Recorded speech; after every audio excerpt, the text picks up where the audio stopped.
Okay. Welcome, everybody, to the Spectrum Institute for Teaching and Learning 2025 workshop series. This is our first session, and we welcome all of you. The title of this session is Embedding the Spectrum into Teaching and Learning. We're going to have three presentations. The first one, a rather short one, where our president of the Spectrum Institute, Nikolaos Digelidis, will be talking a little bit about a couple of our initiatives. And then we will go, after that, after 10 minutes, we will go into our two presentations, which I will introduce as we move forward. So, Nikos, begin when you're ready. Thank you, Mark. Just give me a second to share my screen.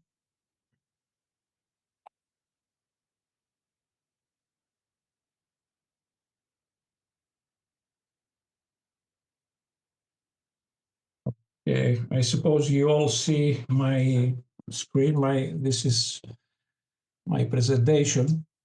It won't take long, but the reason we have this presentation is because we would like to share a couple of ideas and a couple of initiatives we had so far, although I'm pretty sure that most of you are aware of these initiatives. However, there are a few things ongoing and a couple of things that might attract your attention within the following period. One thing I need to remind perhaps to all is that our mission in the Spectrum Institute for Teaching and Learning is to promote, enhance, and disseminate the spectrum of teaching styles. And this is happening through many different forms and initiatives. We are happy that we are doing this kind of voluntary work, but also great responsibility, because the whole institute is based and initiatives are covered by the gift that Sarah Ashworth provided through the formation of a non-profit organization. Now, so far we have 6 major initiatives. You are participating in one of them. So every year we organize this series of workshops, 4 or 5 one-hour sessions, usually from February or March till May. And our second initiative is related with the support of publications, spectrum-related publications. And this year we have 2 different branches here. I mean, we might have one award for any research study or theoretical or conceptual paper, and another one for a practical or applied paper. So within this framework, we try to enhance all kind of activities, both research-wise, but both practical or applied. Another initiative that has been updated and upgraded during this period is related with the Research Grant Award Program. And if you have seen, there are awards, grant awards ranging from $5,000 to $25,000. And the deadline for this actually is end of March. And I'm pretty sure that many of you will apply for it. Another initiative is related also with mini grant awards for those who are making presentations, spectrum-related presentations at international conferences. And also another mini grant award is related with the submission of a videotaped Spectrum episode. or those of us who are doing work or teach based on the spectrum, we believe that, and also the board members of this institute believe that these are very nice initiatives to disseminate further the spectrum and bring more people perhaps to this area. Last but not least, there is an educational curriculum being developed so far. We are almost in half of it, and perhaps it will be completed within 2025, I hope, at least.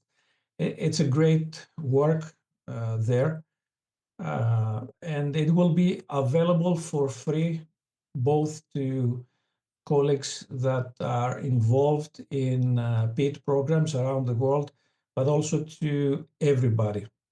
And also within this MOOC program, because it will be online, there will be a certification process for those who would like to certify their knowledge into its teaching style. Now, there are two major announcements, perhaps we need to stress. One of them has been already advertised about the new scholarship program, and this is officially going to be announced during the ISEP 2025 in St. Petersburg in the ISEP conference there. So for more details, stay tuned to our webpage. And if you are participating that conference, please consider to come and follow the session, the symposium that we are organizing there. Now, a few words about another important initiative is related with the first international conference on spectrum of teaching style. And this is something we organized for first time, and that was something that Sarah had envisioned and imagined. She always wanted to bring people, spectrum-related people, in one place. We didn't manage to do that when she was alive, because when she was alive, if you remember, we had also to deal with the COVID period and the pandemic and the restrictions we had.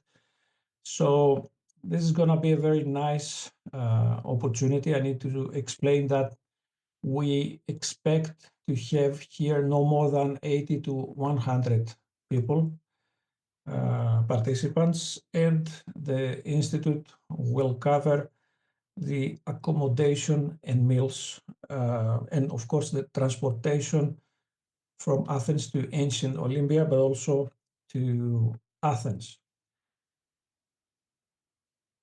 Now, the venue of this event is the International Olympic Academy, which is situated at ancient Olympia, Greece.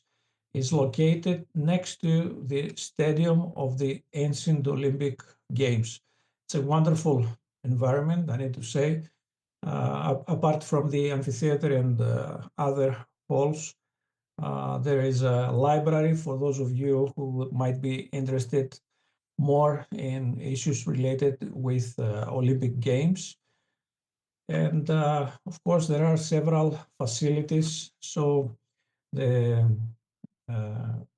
whole event can be done just in one place. There is a restaurant, cafeteria, exercise opportunities, and of course we will organize a guided tour to the ancient Olympia, which is next to this place, and I hope it will be a wonderful experience for those who will be there. We have done a lot of progress with the invitations. We've been sending invitations the last 1 month. And the official, you can check for more information, whatever relates with the conference in this website, so spectrum2026.com. I forgot to remind this, but this is obvious, I suppose, here, as you can see. I mean, we celebrate 60 years. Next year, we celebrate 60 years of the spectrum. And during 50 years, we celebrated 50 years of the spectrum in Laramie, Wyoming, where Mark was. I don't know where the spectrum will be the following 10 years, the following decade or so. But we are very happy to organize this event. Now, within the website, but also in different platforms, you might find our initiatives. So the official site where all these initiatives come up is the spectrumofteachingstyles.org. There is a different site that is related with the educational curriculum. You can find us also in Facebook, and also there is a YouTube channel dedicated to the spectrum, and a Twitter and Instagram platform accordingly. Just to conclude here and not to spend much of your time, I just would like to welcome you all in this series of sessions.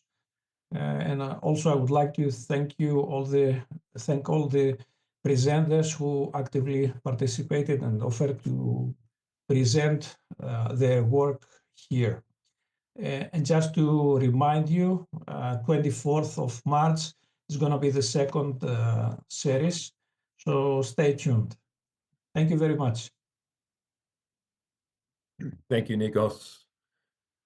All right, we'll get going here. We're into our first presentation. The two presenters, Dario Colella and Domenico Monacis. Begin when you're ready, gentlemen.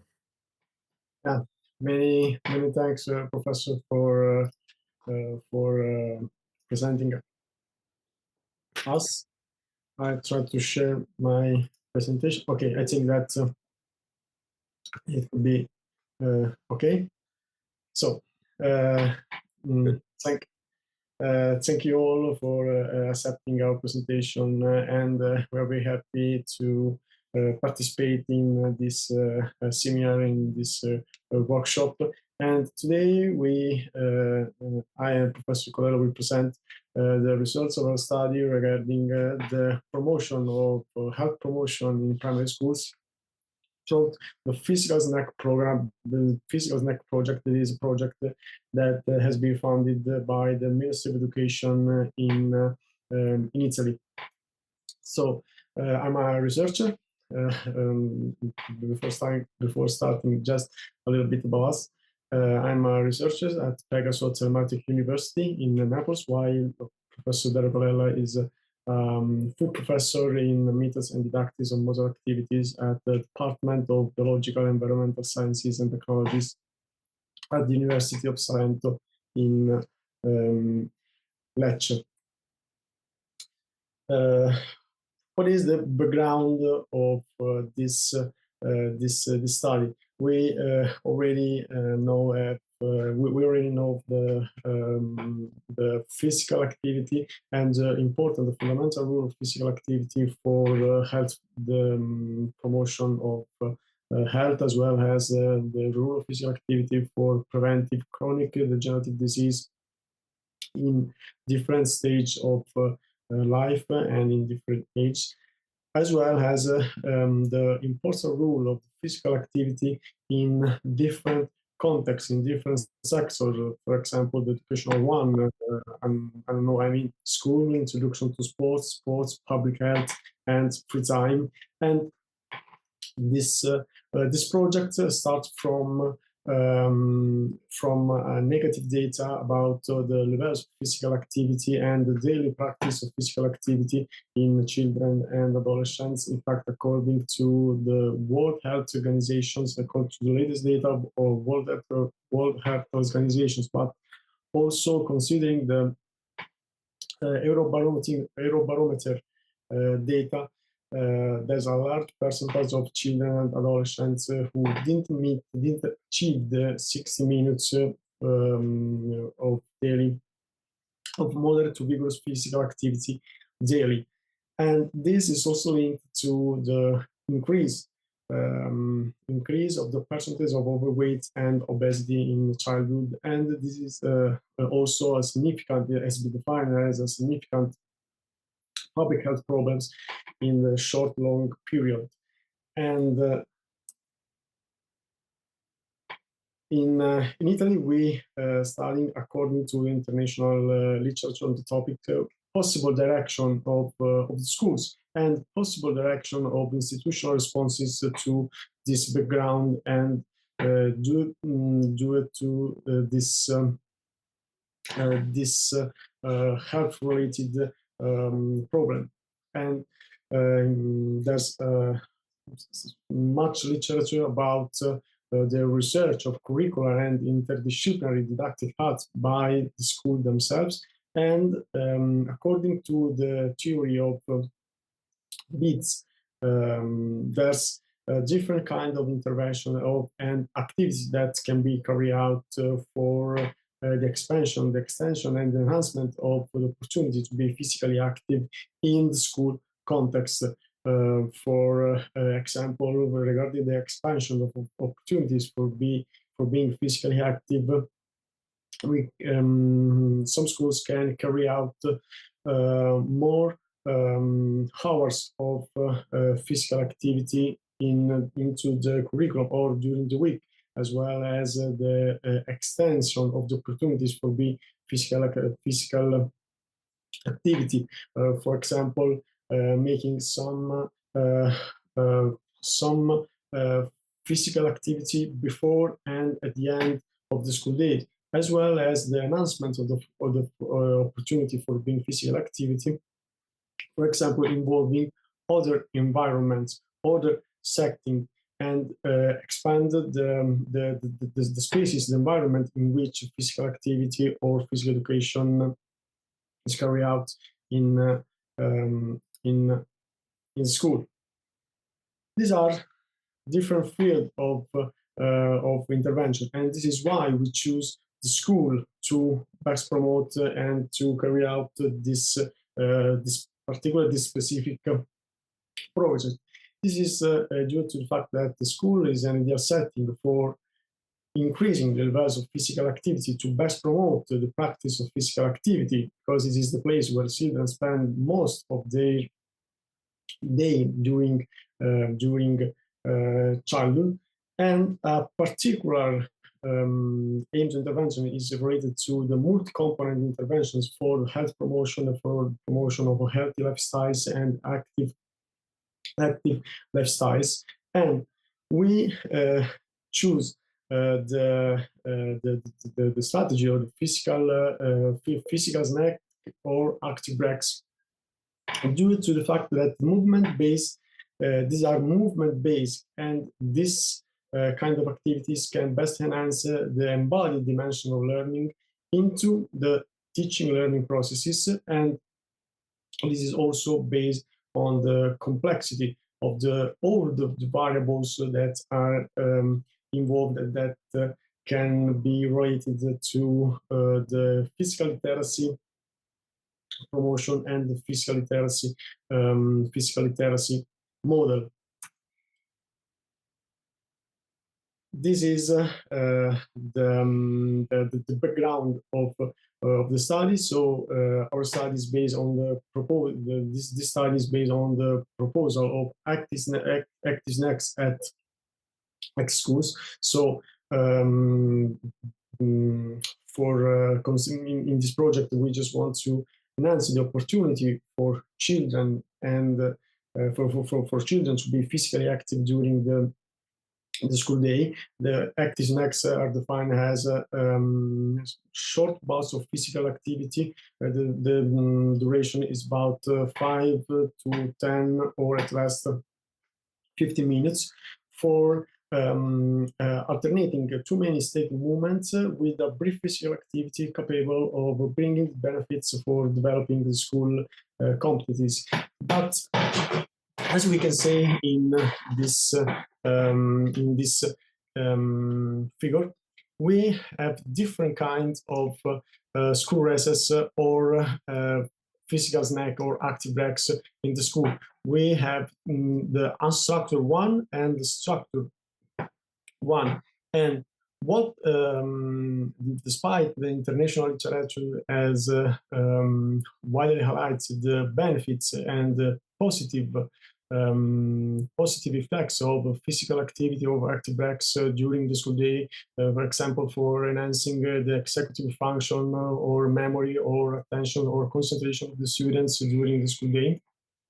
That's what appears is a lack of methodological implication and a lack of methodological indications for physical education teachers or for the generalist teachers. So our aim for this specific project is to explore potential benefit of active breaks, potential positive effects of the active breaks of the active snacks, proposing the motor task during the practice through different teaching styles. So we just want to create this link. These are the main important indication of the physical snack project. The project is one of the project aims is also to improve physical fitness, considered as a health status indicator in both primary and secondary school children. And this project is related to children aged from 5 to 12. And this project has been conducted and supervised by our university and involved a total of 3 Italian schools for a total of 13 classes in the Apulia region in southern Italy. And one of the objectives is to assess the effects of the active breaks on the development of physical fitness in both primary and secondary school students. And the hypothesis is that the increasing opportunities to be physically active at school has a positive effects on physical fitness. But the most important things and the most important future of this project is related to the link with the spectrum of teacher styles. So is with the link based on the motor task as being proposed by the teachers, how to propose the active snacks, how to propose these short bouts of physical activity in the classroom. In fact, this is the structure of the project. Many times physical activity in the classroom are proposed through the practice or through the command style. So the children have to imitate or have to reproduce what the teachers what the teachers do. Or, for example, we have different kind of active breaks that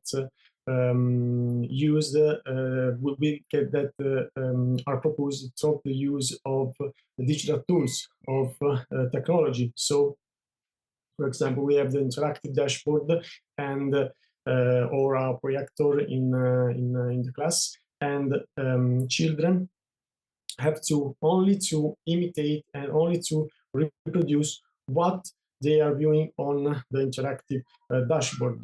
The particular feature of this project is the active and the fundamental role of physical education teachers in mediate the relationship between the motor task and between the children in the class throughout in the classroom through the use of different teaching styles. So proposing the same physical snacks, the same active snacks, through the use of different teaching styles. The project has been conducted for 12 weeks, and all the activities being carried out by graduates in preventive and adaptive motor and sports sciences. The sample involved 37 primary and secondary school classes and a total of 765 students. There is a particular link between when developing the motor task and when developing the physical snacks and experimental activities. We try to relate, to create links between the motor task, between the different variants of that specific motor task, the motor abilities, the possible use, yes or not, of the digital tools, the teaching styles, and not only the goals of that specific tasks, but also links with other curricular learnings in order to anchor that specific activities, that specific short bouts of physical activity into the curriculum. And at the same time, we just want to create a solid basis for the implementation of the spectrum of teaching styles in physical education curriculum in Italian national curriculum. But to do that, we have to do some experimental study for make this needs emerge. So we have different, according to the different disciplines, we have different contents about them. For example, we develop some activities that are related to language, to history, geography, English, French, Spanish, or other disciplines.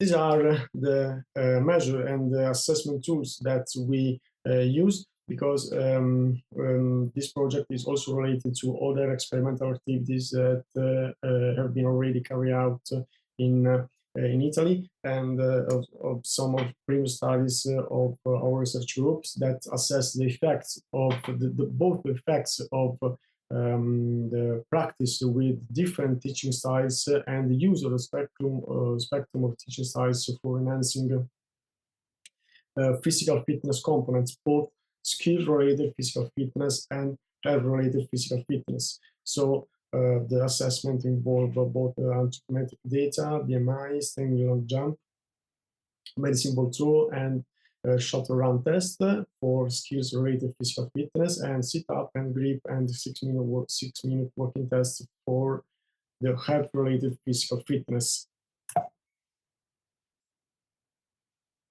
This is an example of the intervention.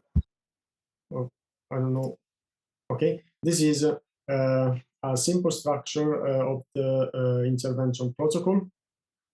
So we propose in this project both the active breaks as defined as short periods of physical activity during the intervals between two curricular courses with integration of specific contexts of other disciplinary learnings. And we have 5 to 10 minutes active breaks. For example, in this figures, we have the active breaks between active breaks during geography, and this is a 10-minute active breaks. But at the same time, so we also have active breaks before and after school. This is another strategy. Active breaks before or after school are defined as physical activity at the end of the beginning of the curricular school activities, and this activity is have a large duration from 10 to 15 minutes of activities. This is also the sports gallery is an example of physical active breaks proposed in this project. For example, we ask children to choose few different sport skills and mimic each of them for at least 10 seconds. And the most important things in that is that during this specific short bouts of physical activity, we also change the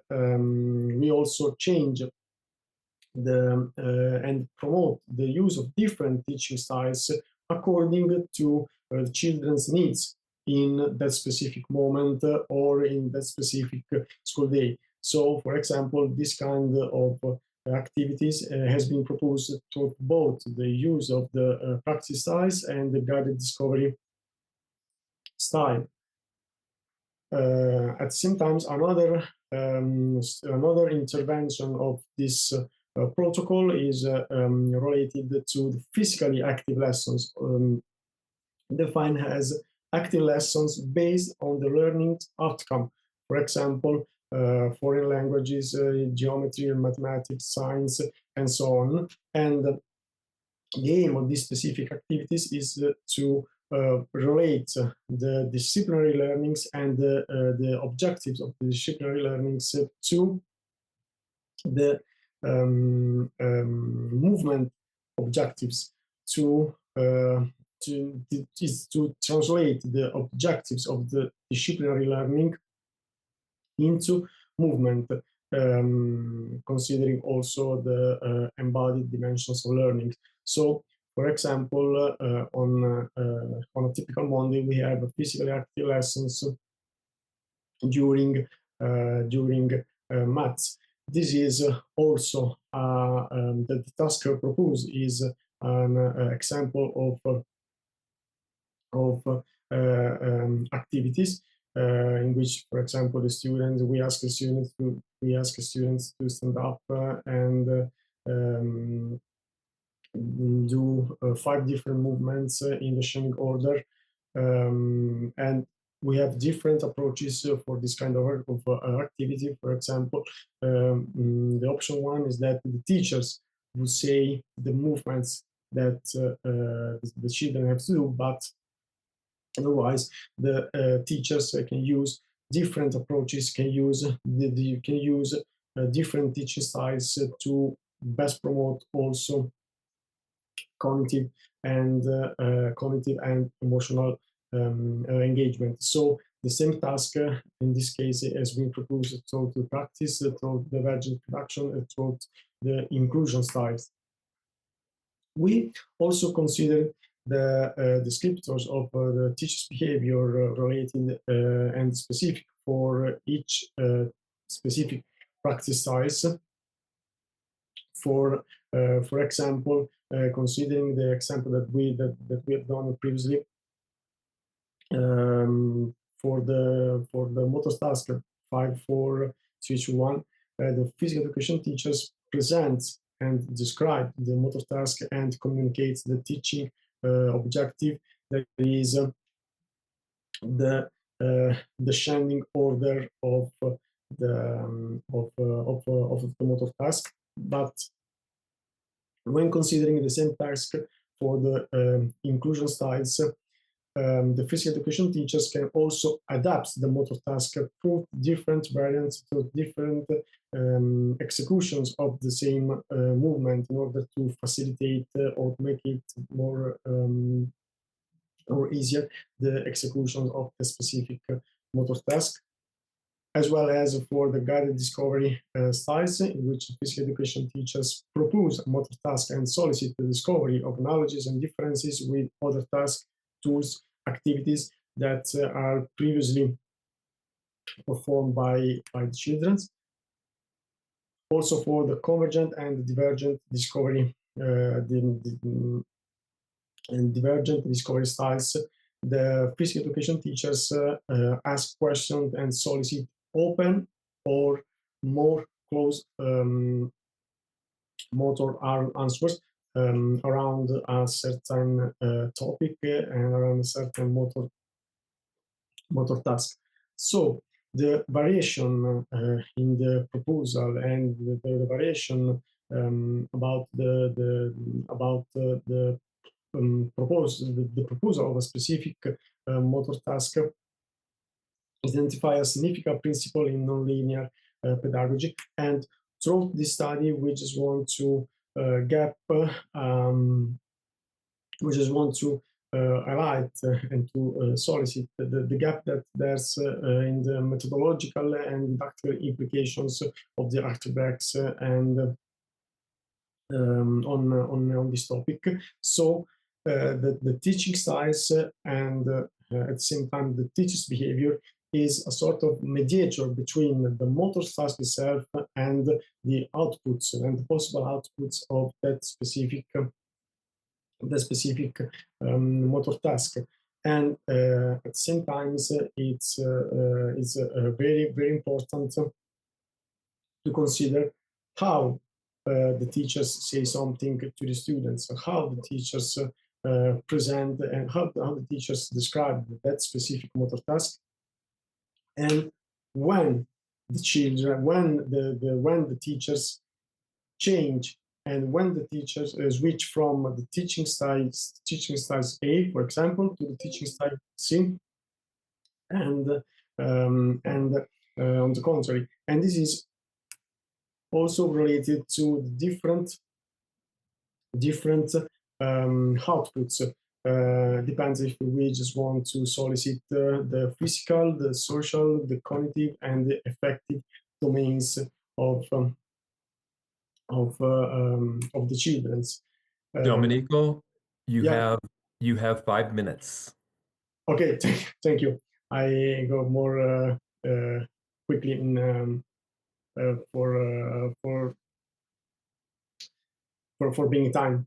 And according to literature, suggests that both reproduction of production teaching styles solicit different variables and different features of and solicit different areas.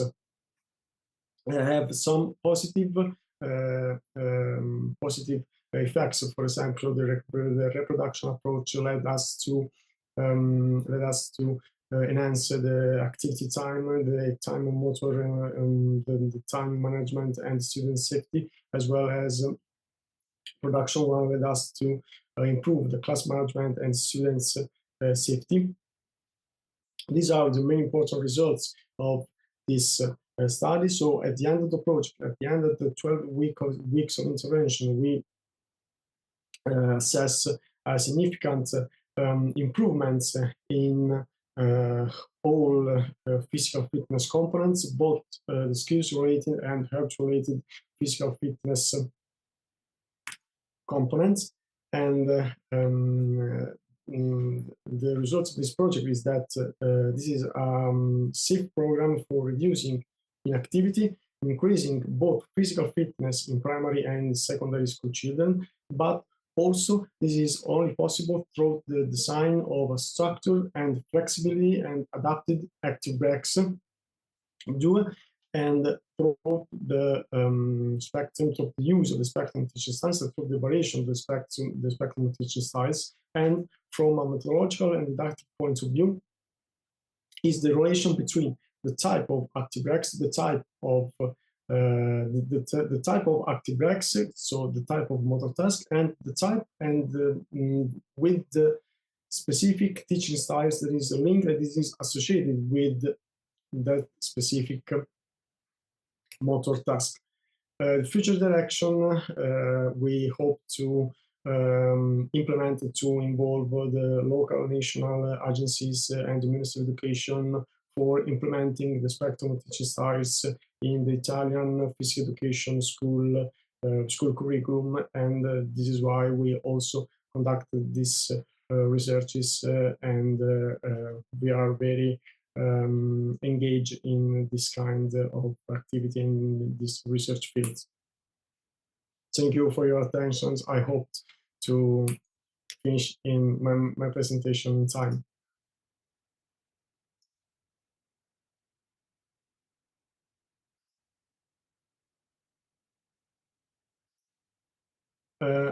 I can hear you. I cannot hear you. I'm sorry. Thank you, Domenico. I do like your title of active snacks, physical snacks. It's quite meaningful, I think, in the whole realm of things.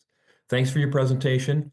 Unfortunately, we don't have time left in your session time. So those of you who have questions, please shoot them to Domenico online there, and they can be answered that way, at least at this moment. So thank you very much, Domenico. Yeah, Our second presentation today is larger presentation today is with Koray Kılıç, enhancing coaching effectiveness through integrating the spectrum into coaches' professional development. Begin when you're ready, Koray. Thank you very much, Mark. Hello, everyone. Let me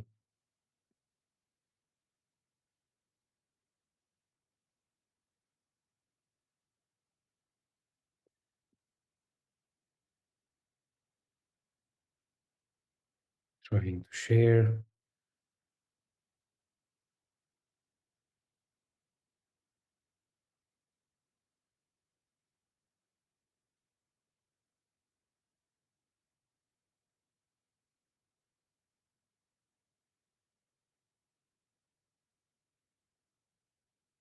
Can you see my presentation? Not yet.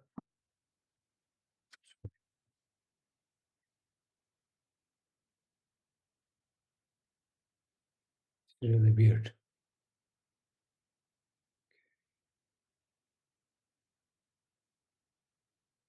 Share.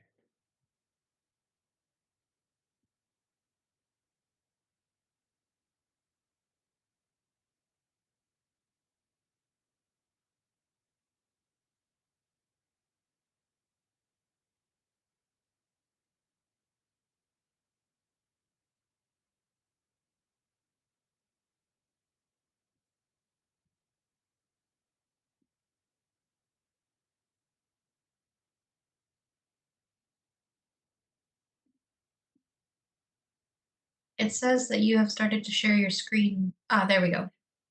Oh, yeah. So you can see. Okay. Yes.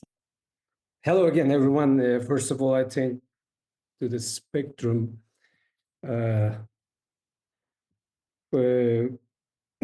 Institute for enabling me to share my understanding. Sorry, ideas of the issue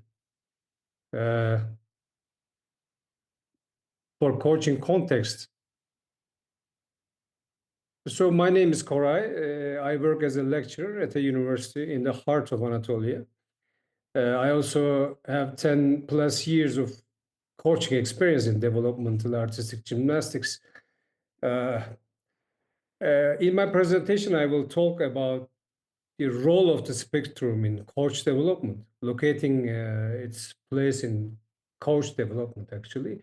Then I will try to give some information on the current situation and context regarding the knowledge and practices of this spectrum, and discuss how coaches can better learn and apply it in their settings. And lastly, I will humbly share some ideas for future research.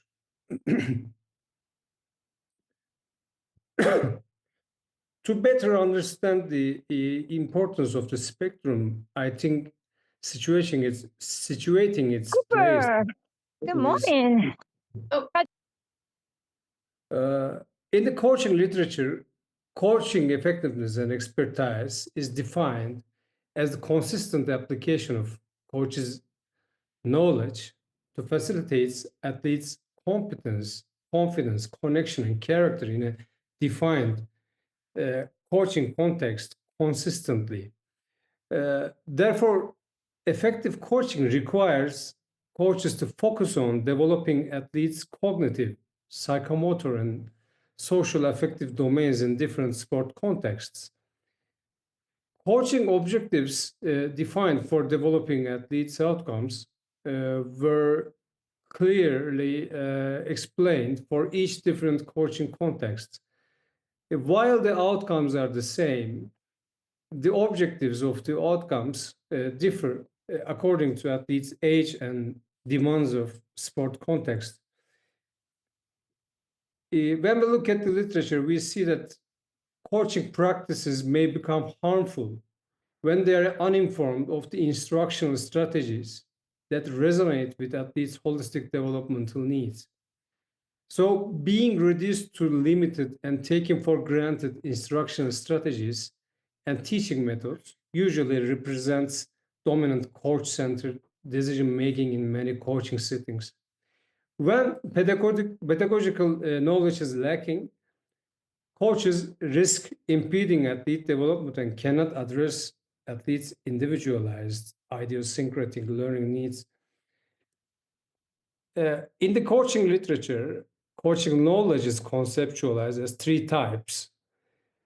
Coach's professional knowledge is composed of declarative knowledge, the ologies in sports science, is the sport-specific knowledge, and the pedagogical knowledge.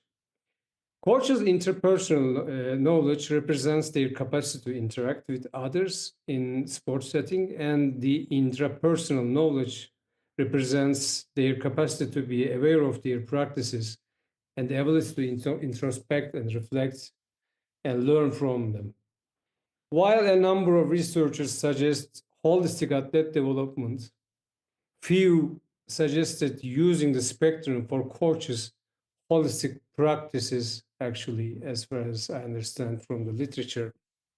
Therefore, to optimally meet the learning needs of athletes, coaches need to have rich repertoire of teaching methods, understand their underlying theoretical underpinnings, and have the capacity to apply this knowledge and understanding to practice.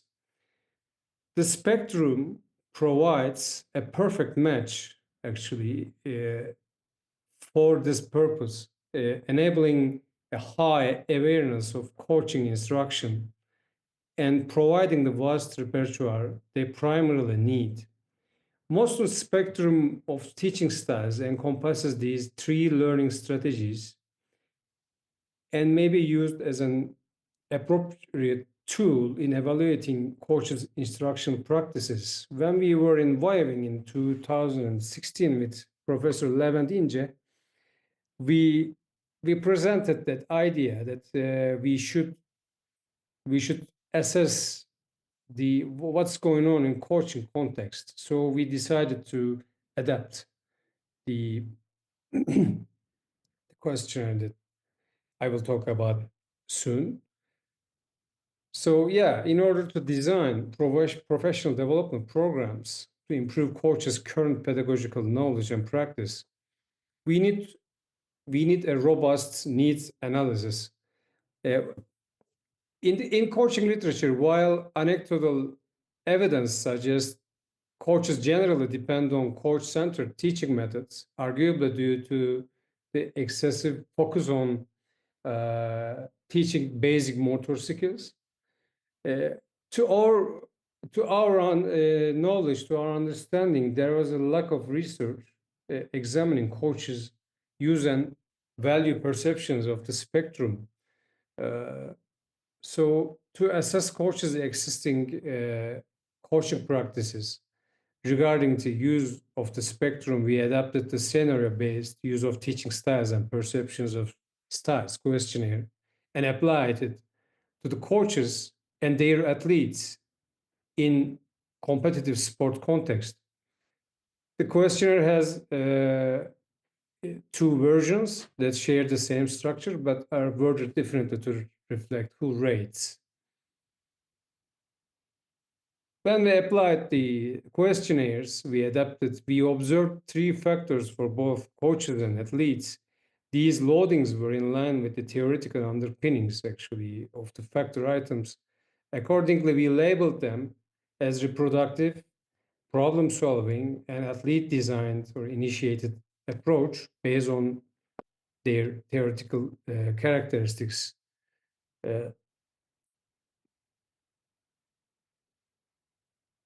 Then we used the adapted scales to examine coaches' professional learning needs.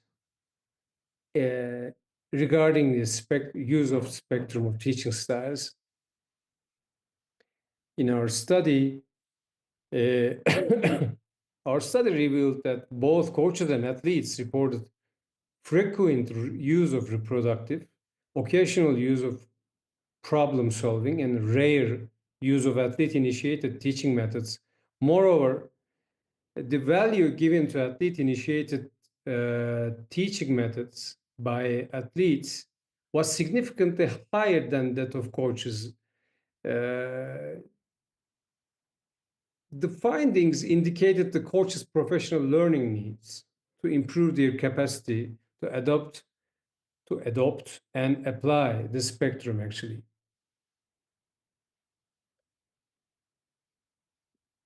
So coaching, when we look at how can they better learn the spectrum, because it appears that formal educational system, especially higher education, somehow fails to make coaching students adopt and apply the various strategies the spectrum offers. So it appears that we need another or other ways to teach or facilitate their learning. Therefore, when we look at the literature, we see that coaching is a process, a messy process that involves ongoing professional learning, and they primarily learn from experiencing interaction with others.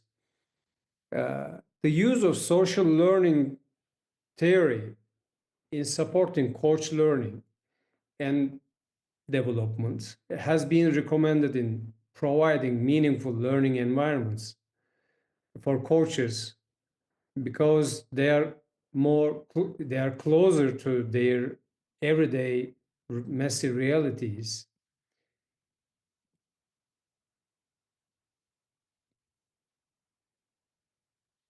So these community-based opportunities are learner-centered, providing meaningful learning experiences. As I said before, they are closer to the coach's realities. They naturally want to get involved in it instead of becoming a passive receivers of the knowledge or information, which are generally generic. And it provides reflective practice, actually, in a safe and supportive environment. Mosston spectrums, sorry, the aim of the spectrum is also providing the practitioners a pathway to reflect on their practice, their instructions. So it's also really perfect matches when it comes to building a community-based professional development opportunities. There is a co-construction of knowledge. There is a group learning and social learning. That's why it is closer to their realities, and that's why it's learner-centered. So recently, Wenger Trainer provide a theoretical framework that restates the social learning theory in terms of learning to make a difference. So they defined it as a particular experience of engagement that takes place among people in pursuit of learning to make a difference. So the theorists recommended that there should be a plug and play principle of social learning space. It can be adopted to improve coaches' knowledge and practices of the spectrum, because it is not possible to use only one theory to solve all the problems. So, for example, our recent research used the concept of social learning space to provide a professional development program for gymnastics coaches. So the findings indicated that when designed according to coaches' learning needs and delivered ensuring coaches' meaningful learning, social learning spaces can effectively support coaches' professional development.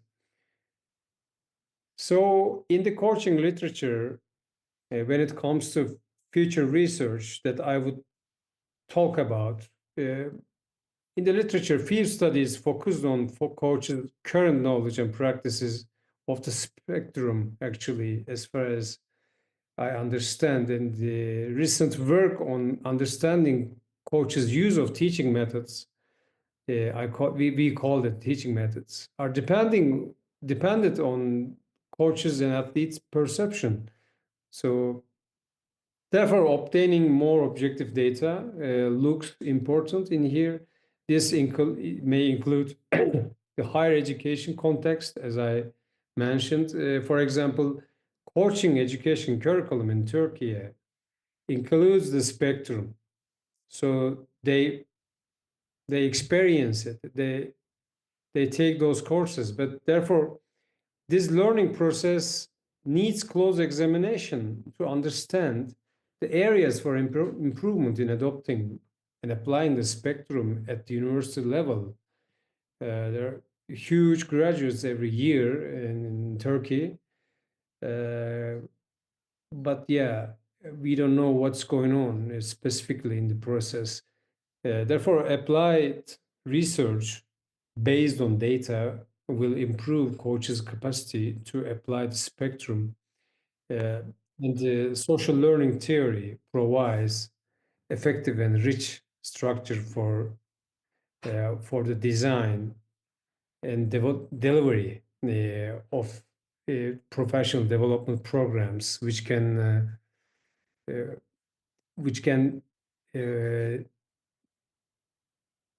systematically enhance coaches' capacity to co-create knowledge and make a difference to their pedagogical practices. Thank you for listening. Thank you, Koray. It's Welcome. really nice to see the spectrum research and spectrum use being extended to the coaching context or the context of coaching. Obviously, a huge area that we don't know a whole lot about in terms of how the spectrum is used and so forth. So I think, you've presented a really nice piece here in that relative to that. And I'm really interested in your future research with this to see exactly what's happening with the spectrum and how can we get the spectrum really introduced into the coaches. All right, we do have time for questions, so I would ask anybody have a question for Koray.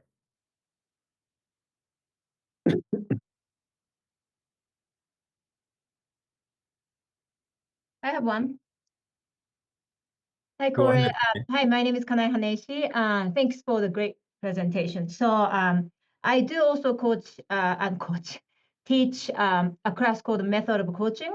And I do introduce the spectrum teaching styles to the future coaches, the people who wants to be a future coaches. So I'm not sure if I might have missed the information, but have you incorporate the information that what's the book? Shanefield and what's the other person's name? The wrote the book about So like every time I think that every time I use the terminology that they use in their book, that's more applicable to coaching. And then like the students or usually like have it easier to implement the spectrum teaching styles into the coaching situation. So that's I have been started doing it because that seems like that like when they are when we are using the terminologies that we use the original spectrum teaching styles, they still like have a hard time connecting into the coaching field. But I think that the changing the terminology definitely helped me to do that too. So I don't know, do you incorporate the book and terminologies that they use in their book? to do that in your classes? Yeah, actually, yeah, I consider this source book because it's the only book that describes this, it introduces spectrum into coaching field. So it's a good reference. But in Turkish, when I use styles, they get confused. Yeah, so starting from that point, we decided to use methods instead of to make the students better understand first of all.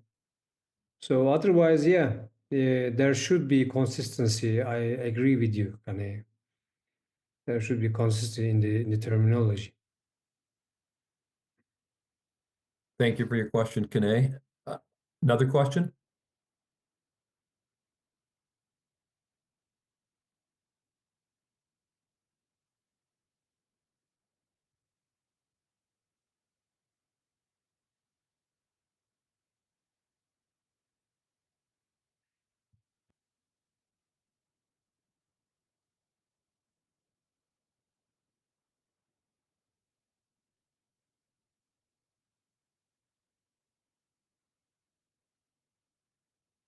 Koray, I will ask one.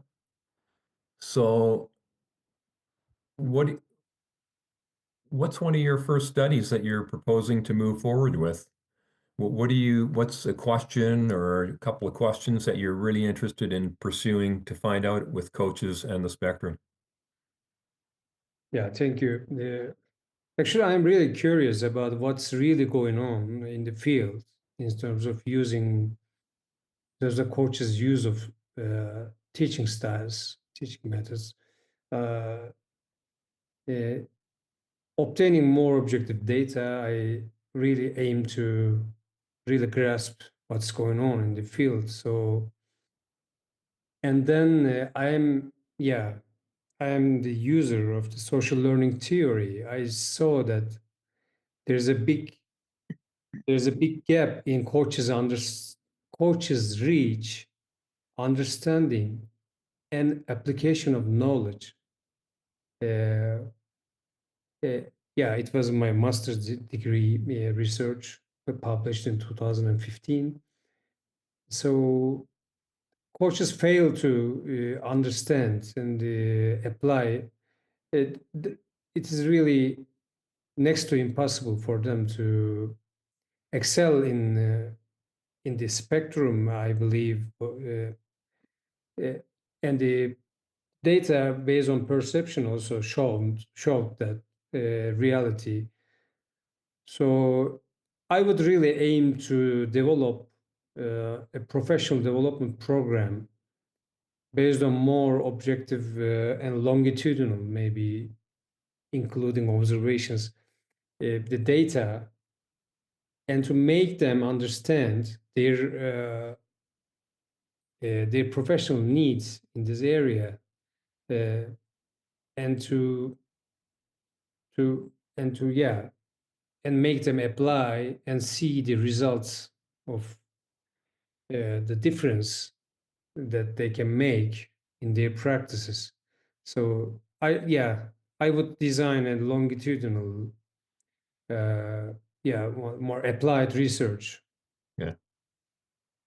To see and maybe to model, to start the change, because everyone is talking about the predominant use of coach-centered or teacher-centered styles, but what to do? So in order to get going, we need to design and develop, we need to ignite, we need to start a change with a robust professional development initiative, especially if it is based on robust needs analysis. Very, very good. Thank you very much. We do have time for another question or two. Other questions? I think it's more comment for me, if that's okay. I think it's very interesting that you're focusing on this with the socialization, like social learning. Because especially the youth levels, like the athletes leave their sports, and then mainly like the number one reason is for coaches, but more so like the main reasons that they participate in the sports are they're socializing their friends, you know. So I'm not sure about the league levels and how this goes, but I think it is very good that you are focusing on the social aspect and social learning of that coaching field and how it's affected to the like younger athletes and they maintain like keep in their sports. So I will be interesting to see your future research too. So thank you for focusing on this. Yeah, thank you for your nice comments. Yeah, learning is social according to the social learning theory. So coaches are learning from each other and learning from facilitators or the opportunities that are built, especially when they are aligned with their nature of learning. Otherwise, the formal system pushes coaches away from learning, which is mostly introducing generic knowledge and one side classical way of delivery. So this doesn't work. This doesn't work really. Okay, thank you, Koray. Thank you. Thank you very much. All right, this brings our first session to a close. I'd like to thank Domenico for your presentation. Very well done, and thank you very much. And Koray, the same. Thank you for your presentation. Our next session is going to be March 24 in about 2 weeks' time, I guess. And I look forward to hopefully seeing most of you at that session as well. Thank you, everybody, for joining in today. Enjoy the rest of your week. Bye-bye. Bye-bye. Thank you. Thank you, Koray. Yeah. Thank you. Amazing. Thank you, everybody. Bye. Thank you very much.